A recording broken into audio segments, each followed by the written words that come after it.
frogs have this strategy of spawning lots and lots of tadpoles. So that's true with startups as well. If you want to create a sort of factory for startups, you know that most of them are going to not survive. Entrepreneurship is a kind of a faith, really. You've got to believe that it's possible to start a business despite all the evidence that most ideas don't work out. And you have to frame the failures in terms of feedback and learning. And an accelerator is like that. It's an investment into your business, sometimes in cash, but certainly in kind. And if you can see a bunch of people who can get you into a market quicker than you would do on your own, why not? I was talking to somebody recently, and then I mentioned working with you, and the first reaction that he had was like, "Oh, the frog guy." So thank you for organizing a green studio. I feel very at home. Yeah. The one thing about JFDI is that it had a great brand associated with the frog. Love to know your thoughts around the importance of branding, especially when you're in startup investment, whether it's an accelerator or a VC.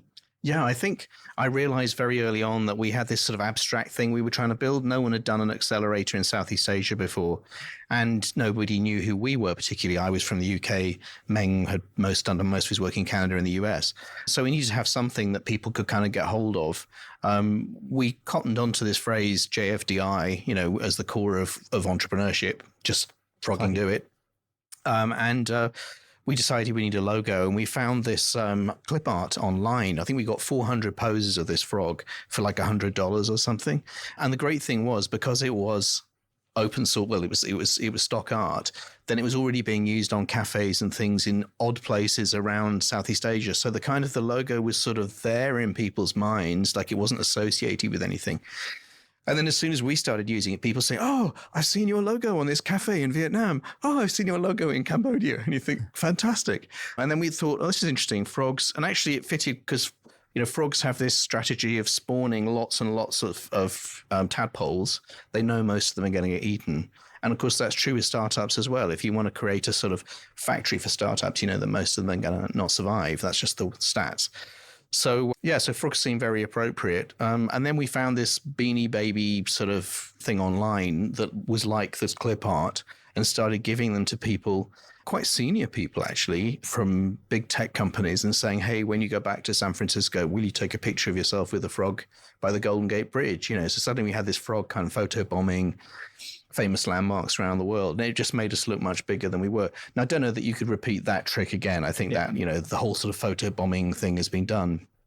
But yeah, what I would say in retrospect is that, as a startup, nobody knows who you are. So there's two things you can do. You can do something cheeky, and that will get you noticed. And you can also do something, not in an irritating way, but you can sort of kick against the world. You know how lots of startup pitches start with, "Healthcare is broken. Yeah. Restaurant booking is broken." It's always about something is wrong in the world, and that way you're saying something that gets you noticed. Now, it helps if the thing that you're pointing out is true, whereas I think for a lot of startups, it's, like laundry is broken. Well, not really, and not all over the world. So it helps if it's real. But yeah, establishing yourself in a way that's noticeable is good. And then I think the challenge as you grow is that you need to not create a trap for yourself. So from specifically, if you're in the space of investing in startups, whether accelerator or VC, why do you think brand is important? I think for the VC firm itself, or for the VC. So, a VC firm is a business like any other. It takes money from people who are rich but don't have time to find high growth, high risk, potentially high return businesses. And it invests it on their behalf. That's all it is. It's an agency really that works on behalf of rich people and deploys some of their money. And most people will put 90% of their money into very boring things, property or whatever. And then they'll put 10% into a kind of high risk gamble pot. And they may gamble that themselves, or they may do it with the help of a VC. So from a VC's point of view, their customer is not you, the startup. It's really important to remember that. You're like the advertising fodder on Facebook, for the VC. The customer for the VC is actually the investor that's investing in them, that's who they work for, because they have to give them a return in terms of good investments. In the short term, a portfolio that looks impressive, even though we may not find out for 10 years whether they did a good job picking it or not. And then it's got to obviously eventually deliver. If after 10 years, if you haven't delivered some kind of return, then people may start asking questions unless you can keep the story rolling.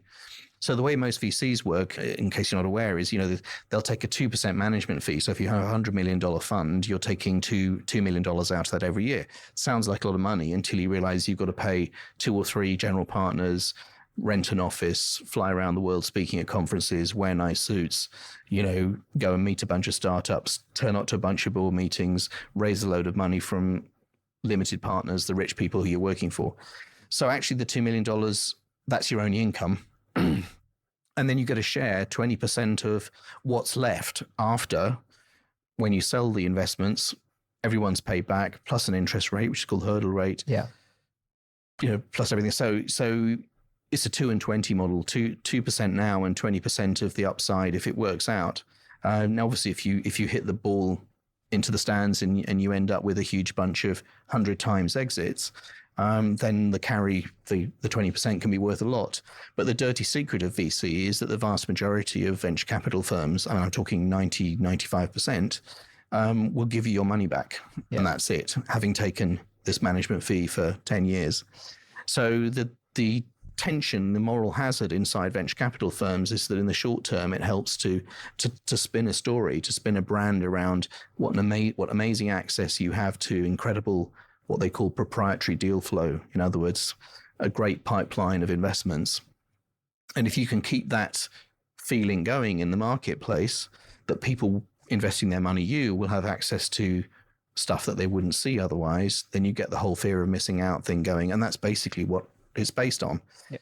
It's a little bit more complex than that. I mean, for example, another part of a VC's brand is, can they follow on? So if you invest now, say you put $1 million into something at Series A, do you actually have deep enough pockets to then follow through at Series B? Or is an entrepreneur going to have to go to another fund to raise that money? Or so there's a whole series of issues around the size as well. So size matters a lot. And that's why you'll hear VCs always saying, oh, we've got this many $1 million under management. For all fund managers, this size matters. Yeah. So why did you start JFDI? Well, when I came to Singapore, which was a lifestyle decision, my wife and I just had our son, and we really wanted him to grow up in Asia, understanding Asia, learning Chinese, which he has done. He'll do his national service next year. So it feels the time has gone very quickly. But when I was here, I thought, well, I am an entrepreneur. I want to be an entrepreneur. I can't do it on my own. I need a partner. And I met Wong Meng Weng, who I love dearly. He's the closest thing I've got to a brother. We're very, very different. But he and I, he was also an entrepreneur who'd come back to Singapore for family reasons. And we realized that Singapore at that time, so we're now talking 2009, 2010, there was lots of financial capital here, and there was lots of intellectual capital, smart people, and lots of money, but there was no social capital. There's no place where entrepreneurs could come together. The whole idea of being an entrepreneur was still very unfamiliar, almost actually slightly sort of naughty. We had a lot of people come to us who just finished law school, for example. They could see what was happening in Silicon Valley, and they'd say to their dads, hey, I know I finished law school, but I want to start a business. And dad would say, no, I've just paid all that money for law school, go and be a lawyer. Or if you're going to be an entrepreneur, you see that Mark Zuckerberg, you got 6 months, do that, huh? Right. And so people needed, in isolation, there was no ecosystem, in other words. Now, we weren't the beginning of that ecosystem. There was some very hard work done by .com 1.0 pioneers, people who built Job Street, people who built the first foundation businesses here, and by Business Angels Network Southeast Asia. Wong Po Kam in particular was kind of the grandfather of the ecosystem here.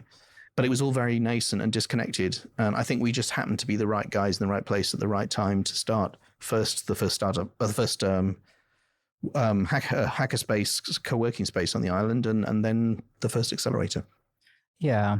So what were you trying to achieve at that point with this? We realized, both of us, that we'd built several businesses, both of us, and that they all depended on an ecosystem. And both of us were kind of new to Singapore. I was literally new to Singapore. I'd been doing business in Singapore for only 2 or 3 years. Meng was coming back to Singapore, so he had connections, but not with an identity as an entrepreneur. And we realized that you needed all sorts of, you needed, I guess you could say, practical support. You needed structures around like the simple things. What does typical deal terms look like with a business angel? There were no standardized contracts at that time. There were still business angels around who thought taking 90% of your business was reasonable as a business angel, a sort of employer mentality. So on that level, then I think there was a sort of political part of it, which is that we had Singapore's government is very important here. And unless you have a group of people, you can't really talk to government. You can't have a relationship with regulators or government here because it's a democracy and they need to know that you're not just representing yourself, you're representing a group. So there's a kind of, with a small p, there's a political dimension to it of needing to have a kind of a movement. And then finally, there's an emotional part of it, which is that, we recognize that entrepreneurship is a kind of a faith, really, one way of looking at it. You've got to believe that it's possible to start a business despite all the evidence that most ideas don't work out. And you have to frame the failures in terms of feedback and learning. I think if I step back from, what does religion do for people? There's many, many things for people. But one of the things I think it helps a lot of people with is the idea that we're all going to die, right? We know the end of the journey. So where does the meaning come from? If the only meaning of life is death, that's kind of a bit of a downer, right?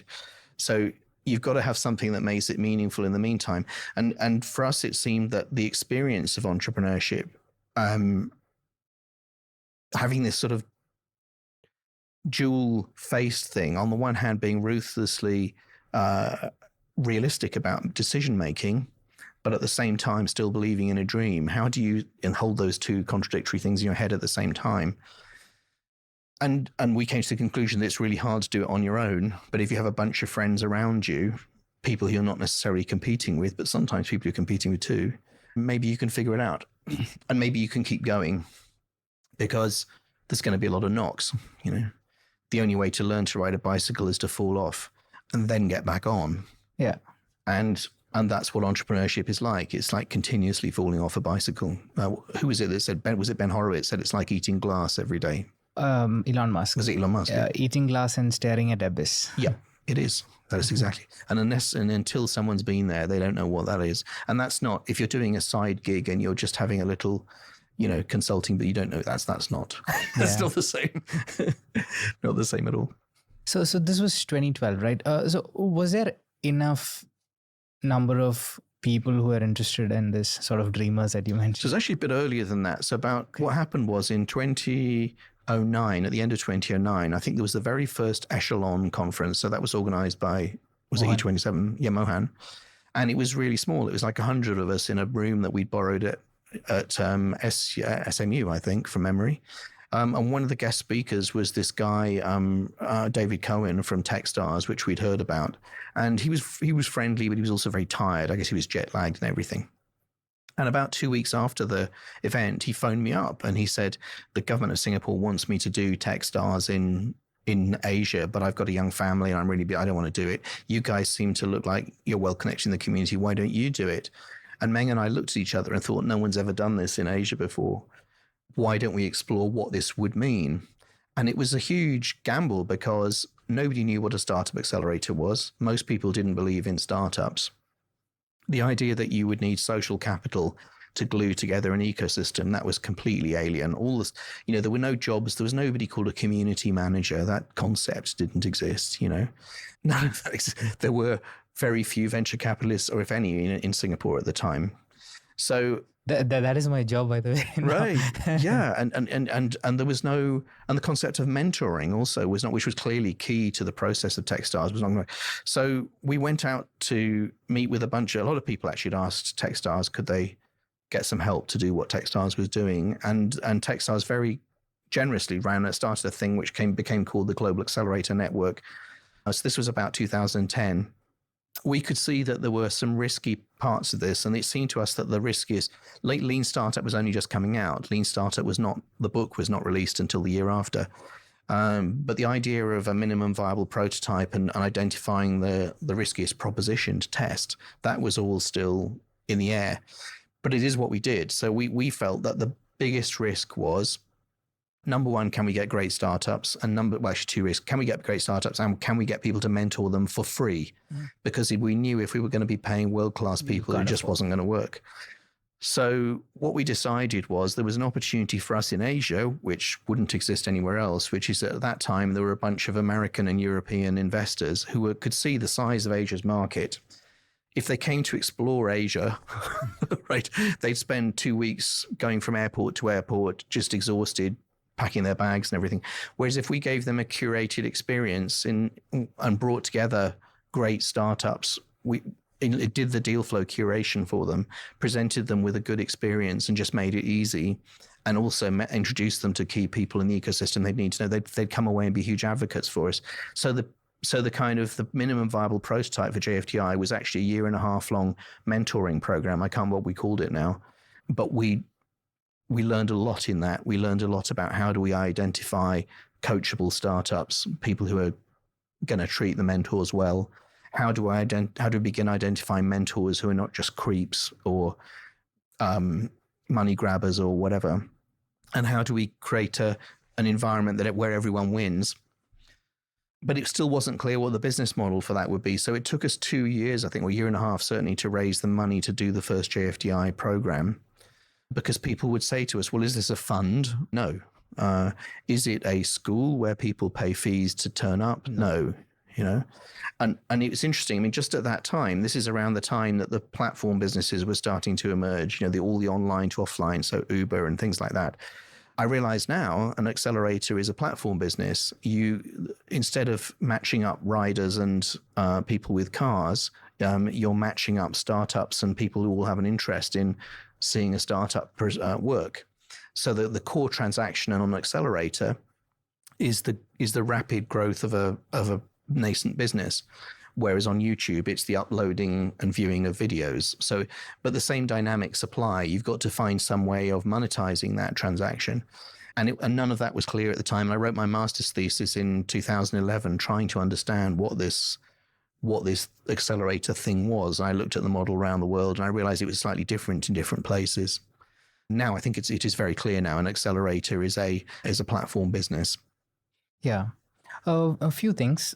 One is, you mentioned mentorship. So why is mentorship so important, especially with the program?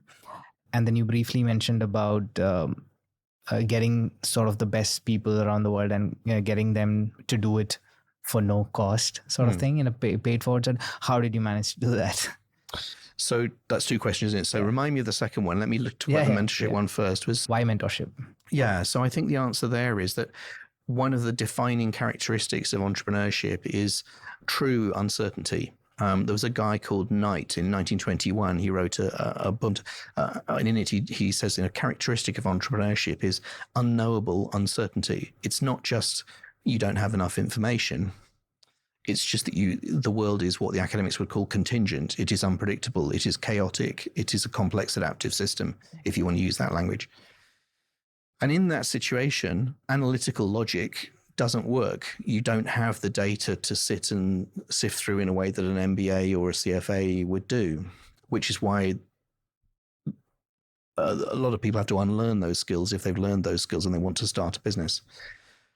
Another characteristic of doing a startup venture, is particularly if it's your first, is that there is an enormous sort of a huge steep learning curve. You've got to, you've got to learn to manage people. You've got to learn to understand a very wide range of stakeholders and their interests all at once.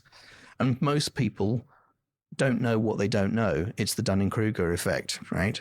So what you need is someone to say to you, actually, there's a thing that you don't even know that you don't know right now, but there is a solution to the problem that's going to hit you in 3 weeks' time. And you might want to start thinking about this now. And then the immediate response to that is, oh my God, where do I find out about that? And now I can start looking on YouTube or Googling or reading books or whatever. But I can't sit down and do a course and train myself in how to make my startup work, because there is no formula for it. So, I'm sort of halfway through, 2/3 of the way through a PhD at the moment. And I have a supervisor for my PhD. I'm working at the very boundary of knowledge.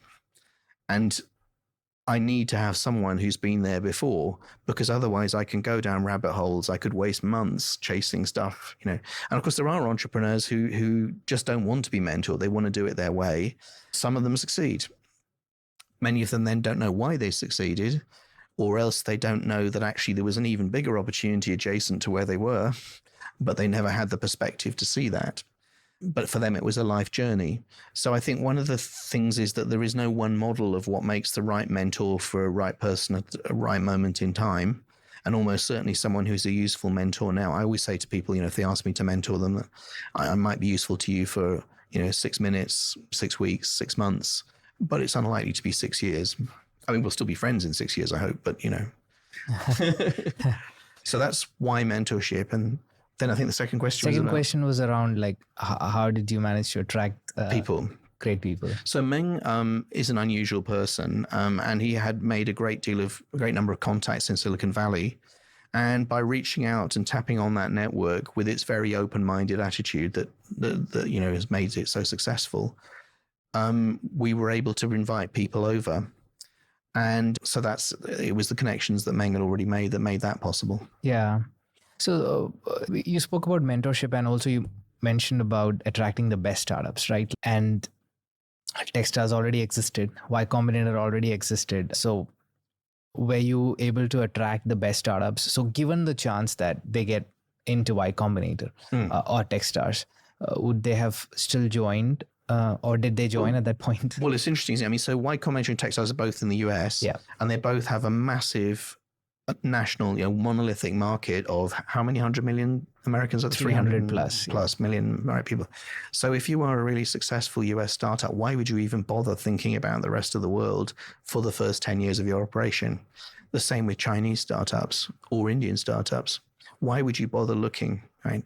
So part of our thesis was that there were a whole lot of opportunities here in Southeast Asia, which American companies wouldn't look at.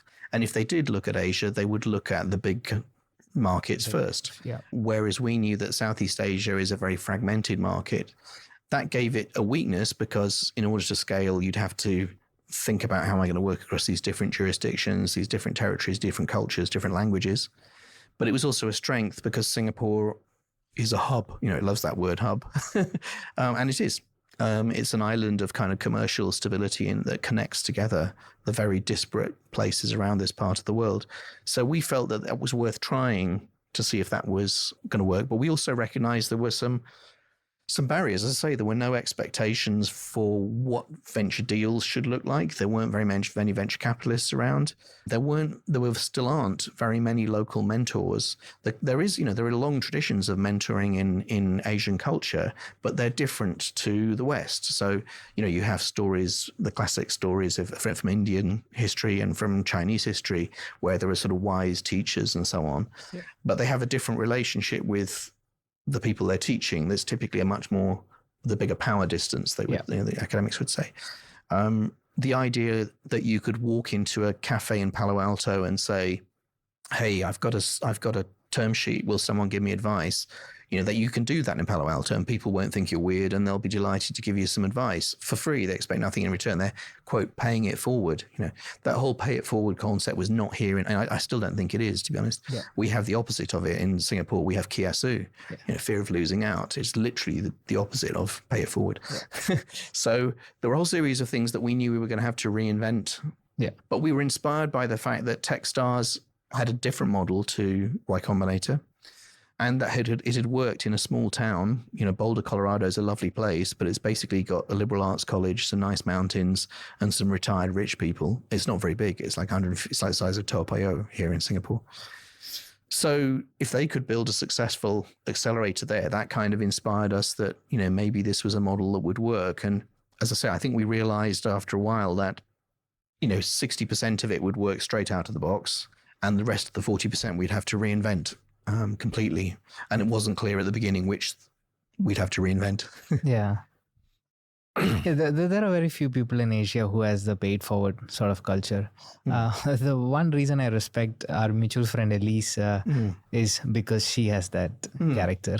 Yes, that's right. Community. And it is coming in. I mean, I think, and I don't want to sort of criticize, Asia has many, many positive aspects to its cultures.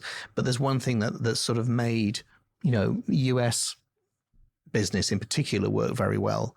Because I don't think a lot of European countries don't quite have the same pay it forward either. Some do, but most don't.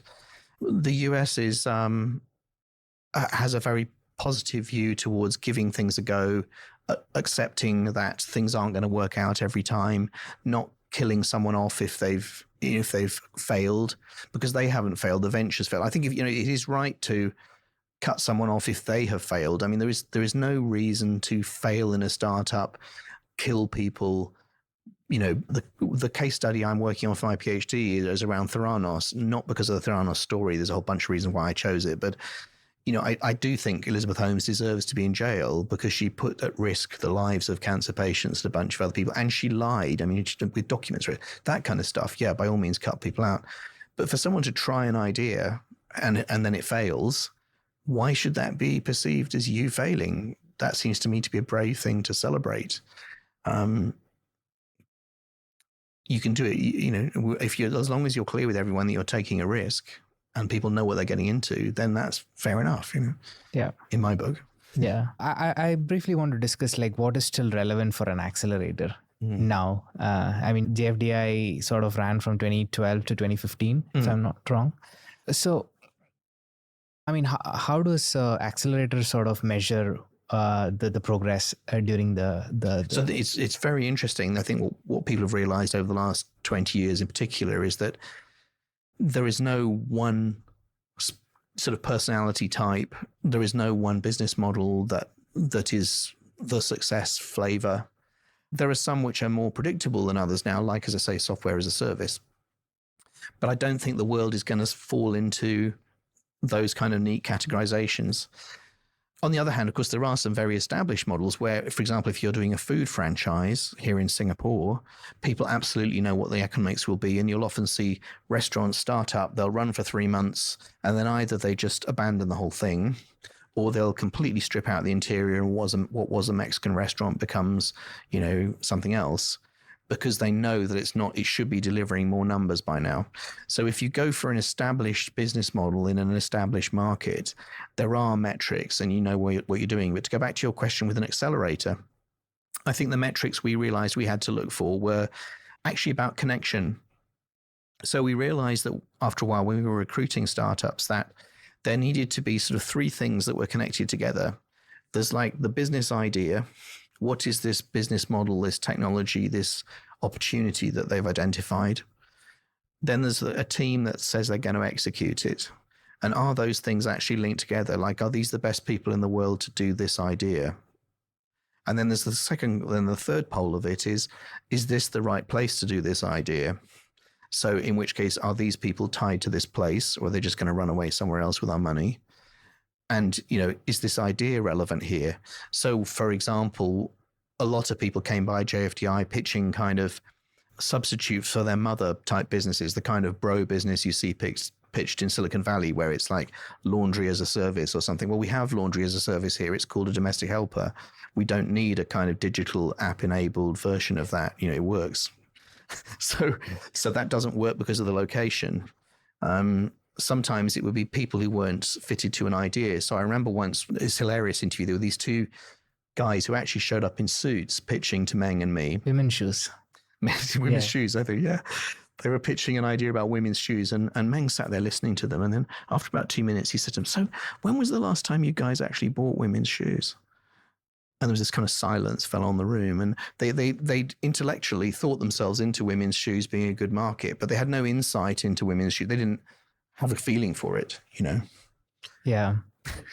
Whereas I was sitting once at a conference in Indonesia next to a former Miss Indonesia, and she'd identified that there was a problem for kind of mid-range women's shoes in Indonesia. If you lived in the provinces in Indonesia, you couldn't get very expensive, nice shoes. You could get cheap ones in the market, but there was no kind of sort of aspirational, I'm now an office manager, sort of professional woman type shoes. And she set up an MLM business basically servicing that need in Indonesia. So she had a genuine market insight, and she personally had a great affinity for women's shoes. And I understand that she made a great success of the business. So. Yeah, I've also heard you talk about that selection is very, very important, and it has to be, as tight as the elite sort of schools. Otherwise, I think it doesn't work. Oh gosh, tight. I wonder how to describe this. So my own view is that if you think of sports policy for a country, you can have sport for all. So that's providing swimming pools so that fat uncles like me can go and try and avoid having a heart attack by doing some exercise, right? That's a good thing. I genuinely believe that sort of entrepreneurship for all, helping people to think there might be other opportunities in life, helping people to become resilient, helping people to cope with ambiguity, those things are really important, particularly in a country like Singapore where life can seem very predictable and it can seem like you're kind of on an escalator set by the government. When an unexpected event hits you, you need entrepreneurial skills. So that's all fine. But doing kind of entrepreneurship in every school in a country is not going to create elite superstars in the same way that if you want to have an Olympic gold winning team in a country, you have to have an elite selection process, which is brutally meritocratic and which is utterly realistic with people and has a whole coaching and mentoring structure in place. And that was what we wanted to try and create with JFDI, not just for Singapore, because we felt Singapore was too small, but to do it for Southeast Asia. So selection has to be, I think, realistic and elitist like that. And that probably means that you need to look at a lot of things and probe them because they're all flawed. So our own view was that we needed at least 20, startups that we were rejecting for every one we take. I was just talking with Amra at Accelerating Asia the other day, and she says they're now running at about a 2% acceptance rate, which is about what Yale NUS was running at here as a college when it was running. I think Yale runs at about 3 or 4%, Harvard at about 3 or 4 or 5%. So if you want to be an elite organization, you probably need to look at that many people. And again, coming back to your question about branding, that means you have to have enough of a kind of a magnet that people believe in, that you're going to attract those people. Yeah. But you also have to accept that you're going to get it wrong. There's some villains that have come out of Harvard, some villains that work at Harvard who've just been exposed for academic fraud. So if you're working with elites, there's going to be some uncertainty there. It's not going to be a sausage machine. Yeah. And okay, so we talked about selection and the sort of progress that you make during the program. What is the goal in the end? Like what happens? What is the sort of outcome that's great for an accelerator program? So it's an interesting question. I mean, when we started, and I think we didn't really think that through enough, like what was the end game for us? It felt like we had so much that we had to get together. We had to get a mentoring structure together. We had to get finance together. We had to get the operations together, all that stuff. We knew that, for example, once we had a portfolio, we'd have to sort of do some management of that, but we assumed that would be easier than it actually turned out to be. In fact, every accelerator finds out once you have 50, 100 companies in your portfolio, it's extremely difficult to manage them. You have a minority share in them, so you have very little influence over them. They've probably gone into different jurisdictions. They've got new dominant shareholders who have their own view and have probably forced new shareholder agreements on them. So suddenly you've got to deal with contracts in different jurisdictions.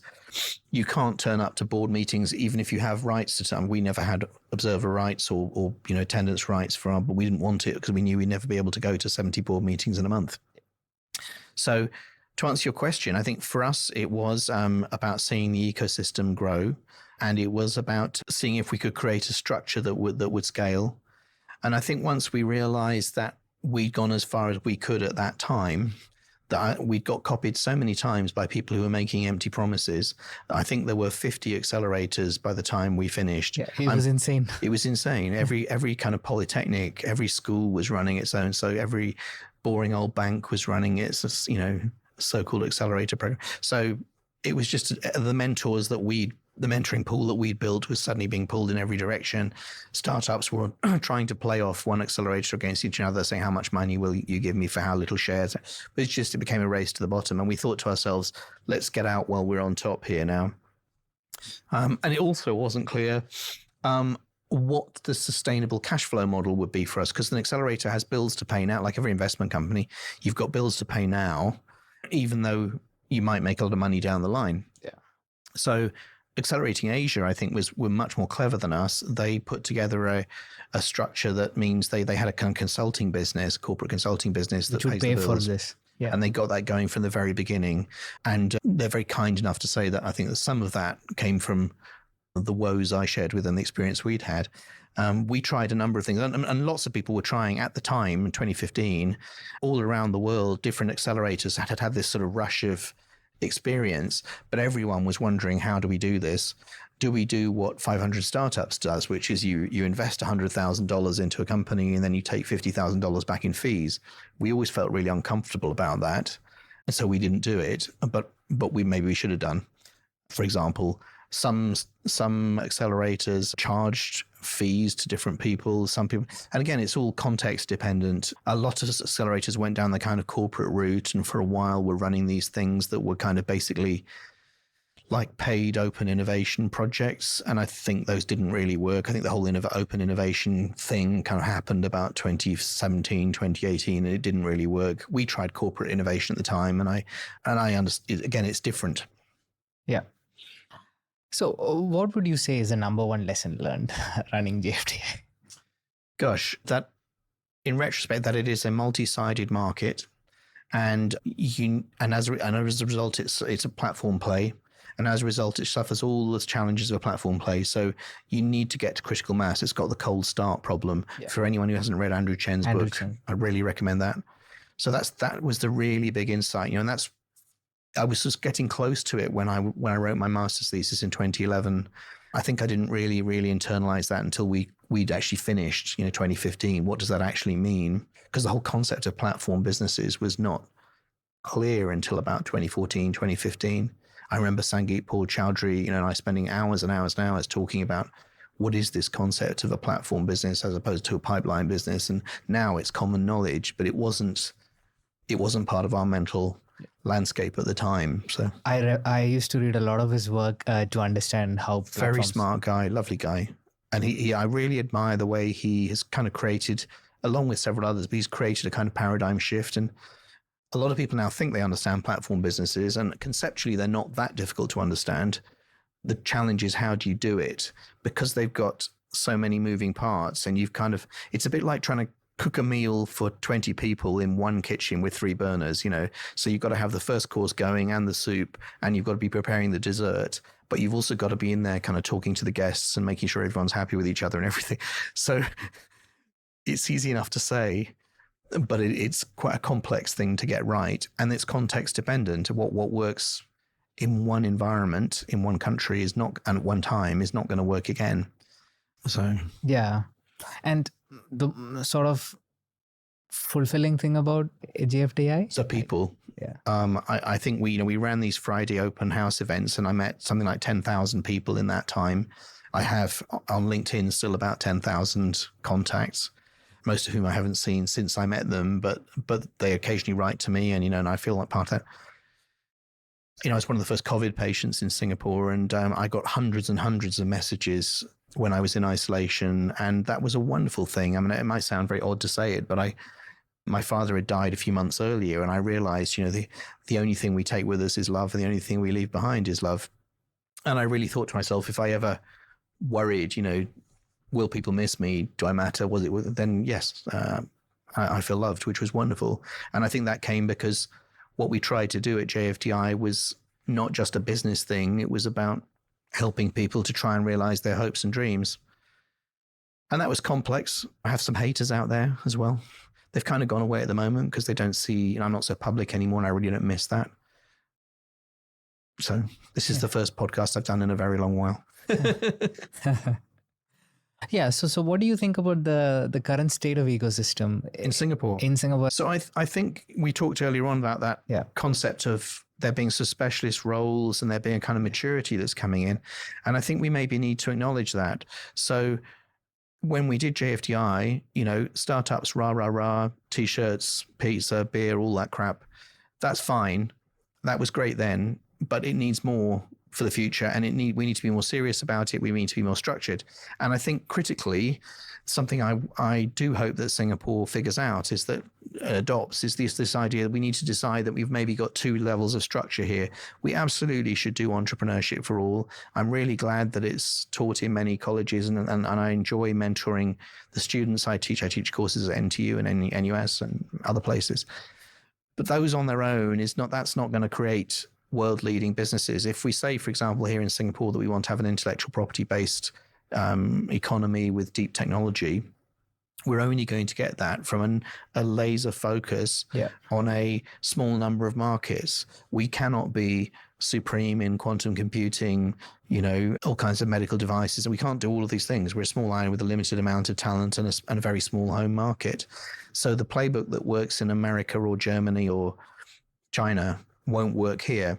And just as, if you look at, I'm very proud of what we achieve as a nation at the Olympics. We celebrate the fact that we get some bronzes sometimes, and we get, and in one or two sports. And maybe that's realistic. I still think we can make a lot of money out of entrepreneurship by being the sane island in a sea of madness. A lot of this part of the world, if you want to get paid, you need to marry the guy's daughter. It's very medieval, very Game of Thrones, which is what makes it fun doing business here. But it's not like Germany, where if you have the contract, if you have the deliverables, it's not like that here. So I think that we need to have a clear two separate strategies, one for entrepreneurship for all and one for entrepreneurship for elitism. And focus on sectors. And focus on sectors. Where there is a natural advantage for Singapore. Yeah. And for example, in terms of the entrepreneurship for all thing, I really support the folk who are trying to do impact businesses. But I think if you try and measure an impact business by any of the same metrics as an economically oriented, financially oriented business, it's going to look terrible. It's not going to work. And then I think we do have to do that stuff. We have to be realistic about the fact that the metrics that we use, you asked me earlier on about progress. So you can measure inputs to things very easily during a startup process. So have I given them a grant? Yes. So I just spent some taxpayers' money. Yeah. Is that innovation? And my criticism of things like the global entrepreneurship monitor and everything is it's all those kinds of things. It's all about inputs. It's like number of courses run, number of colleges, number of graduates, number of patents. All of those things are inputs. The problem is that the outputs come delayed by a long period. So what the academic inside me would say is that actually you need to measure process in that situation. You can't, if you look for inputs, you just won't get an indication of where things are at. If you look for outputs, they're not going to happen yet. And the other thing I think is and again, this is at the core of my PhD, is that you have to be realistic about the fact that the measures you choose to set on an ecosystem or on a startup are political. So the fundamental reason why Elizabeth Holmes at Theranos is in jail is because she lied to her investors. Now, she did some stupid stuff. She falsified documents, right? But when you are a startup, particularly in a business model that's not understood well, or a technology that's not understood, how do you report back to your investors? I looked, for example, there was one artificial meats company that I very indirectly knew here in Singapore. I had a young engineer who was working there who felt very uncomfortable because he felt the founders were being pressured to report success when actually the laboratory work wasn't proceeding fast enough, which is remarkably similar to the Theranos story. I have some sympathy. Up until about 2013, Elizabeth Holmes was not lying. I think she was trying to boil the ocean, and that was a key part to her problem. And she also had an industry that there was no way the incumbent blood testing industry was ever going to let her succeed, not in a million years, right? They were just waiting for her to misstep, and then they were going to crap all over her. And it happened all of a sudden in 2015, and through her own stupidity. But we need to focus on the process of what we're doing, and we need to accept the fact that it's not going to be an efficient process. It must be an effective one. Again, thinking specifically of Singapore, we're extremely good at efficiency. We're very good at taking things that don't work terribly well somewhere else, like public housing, and making it work really well. Yeah. We're extremely good at getting kids in very high grades, You could say there's some costs in doing that, but we are very good at it, and that's why we come out high on all those scores. So the metrics that you choose are not neutral; they're political with a small p. And over the course of a startup, you go from a conversation that's mostly about fantasy at the beginning, hopes and dreams, towards a legitimized business when it exits, which has got to have hard metrics. So the question we haven't really got mapped out yet is what do we measure and when? And the technical phrase is, what information proxies do we use to represent progress? And those are going to be contested between the different people. So if you're an investor who's got to report back to their existing investors, that everything's going great and your money's safe with me, and by the way, you should give me more money for my next fund, you're incentivized to report success, and then your investees are incentivized to report success as well. And so there's some potential for misunderstandings at the very least there. Yeah. And I don't think we've figured that out yet. It would be naive to think that we can just apply balanced sports scorecard measurements like you do in a big corporate environment or traditional accounting metrics. Those don't work in a startup. Would you start an accelerator in Singapore in 2024? Not a venture studio, accelerator. An actual accelerator, personally, not this time in my life, because I'm now 58 and I know how long it would take to, it's 15 years now since we set up JFDI pretty much, and the foundations of it got going. And we're only, we've still got a portfolio that we're getting rid of as fast as we can. But I would be, 70 something by the time it would. So I personally wouldn't do it. Would I recommend that someone set up a model? I would be drawn at the moment to a venture builder. And the reason for that is I think that particularly in the areas I'm interested in, like I'm really interested in affordable healthcare. It seems to me a lot of innovation is done in the world for the top 1% of the world's population by earnings, with the idea that then somehow medical technology filters down.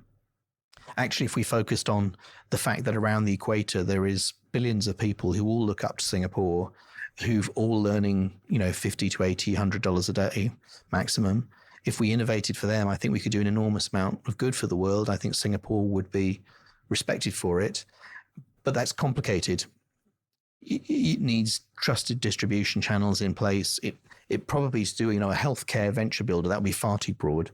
I actually think if you did a venture builder focus, for example, on maternity and neonatal care, everything to do with maternity, everything to do with neonatal care, you could reduce childhood mortality that way. That would be perhaps that would be the impact metric. And because pregnancy and the immediate period immediately after both are fairly consistent medically, there is a fairly predictable set of patterns and timings and structures that you could leverage on to build a venture builder. So that's the kind of thing I would probably do if I was doing that kind of thing again. But that was then in my life, and so personally I wouldn't now do it. But I do think there are those opportunities, and I really admire the fact, for example, here in Singapore, it's interesting that Entrepreneur First came and went. My own view on that is that Entrepreneur First is an excellent program in London. I think it works because there is a whole load of tacit knowledge in the air in London. There is centuries of risk-taking, merchant venturing. That's the very history of the City of London. There is not that same history here, and I was always dubious that Entrepreneur First would work for that reason. It never really engaged with the community here. It was very much its own thing, and it was seen by the raw material suppliers, the people who were the universities who were supplying PhDs to it. It was seen as competition. So in that sense, I don't think Entrepreneur First sort of stood a chance. It was never going to work. But I do think the Singapore Deep Technology Association, Clara and Luke are doing a fantastic job running that. The kinds of businesses that when I mentor their startups, they're actually market entry type startups. They're not, I've got an idea for something that's going to pay off in 10 years. They're quite far down the line. So that's very good. And then I think Accelerating Asia is absolutely fantastic. And what they've done is to manage to build a very community engaged, very credible, commercially sustainable organization with integrity that seems to be working. And it's basically what I am incredibly admiring of them for doing it, because it's what I would like JFDI to turn into, So all power to them. So we've probably got enough of, if you just had 2 or 3 max of those things in Singapore, that's probably enough. Then it's fine to have lots of, student programs and Okay, corporate so, things. but do the very best entrepreneurs and maybe repeat entrepreneurs, do you think they are still attracted to an accelerator program and also a venture builder? To mature ones, they are. It's interesting enough. So, I mean, first of all, I think we've also got a better picture now what an entrepreneur is. Over the time that we ran JFDI, the average age went up with every cohort, and it ended up being people in their mid-30s. That was the typical kind of age range. If you look at the data from the Kaufman Foundation, then I think you're 6 times more likely at my age to set up a successful business than someone who's a college student. 6 times. I mean, massively, right? Because of life experience and everything else. So experience, one of the things I think that you get glasses and a bunch of other things as you get to middle age, but also some of us get over our ego issues and we realize we don't have forever in this world. And as Meng and I always said, it's better to have 10% of a watermelon than 100% of a grape. And if you stick on your own, it's going to take you a very long time to grow that grape to be the size of 10% of a watermelon. So if an accelerator makes the pie bigger, it's a bit like saying, am I going to give away equity to an investor? Well, the only reason you should ever give away equity is if that makes the pie bigger. You're not taking a slice out of the pizza for nothing. The whole pizza is grown by having that investor on board. So even though 10% of the business has just gone, the business is now significantly bigger than it was before. And an accelerator is like that. It's an investment into your business, sometimes in cash, but certainly in kind. And if you can see a bunch of people who can get you into a market quicker than you would do on your own, why not? Yeah. This was great, Hugh. Thank you so much for taking the time to do this. Thanks for having me.